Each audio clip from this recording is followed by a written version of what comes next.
Le premier choix de fin de vie, c'est la capacité, la possibilité pour tous les Français de bénéficier de cet accompagnement qui passe généralement par les soins palliatifs. C'est quelque chose qui est proclamé depuis 1999 dans la loi.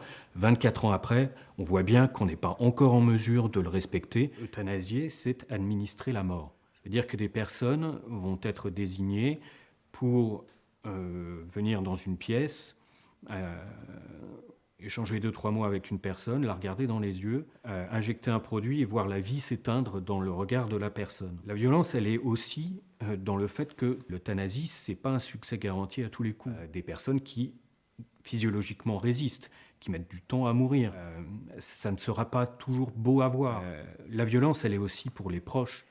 L'euthanasie aujourd'hui, elle répond à une logique, une éthique qui est l'éthique de l'autodétermination. Donner à quelqu'un qui souffre la possibilité de dire est-ce que je vais ou non demander à mourir demain, c'est vertigineux. Vous allez avoir une quantité considérable de personnes en fin de vie qui vont être finalement opprimées par cette question.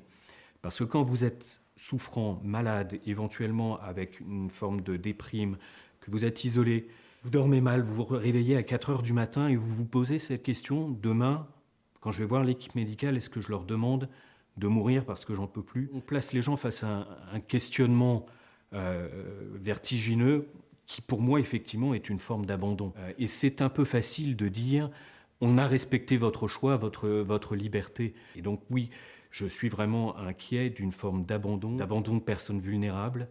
Ce n'est pas ma vision d'une société fraternelle.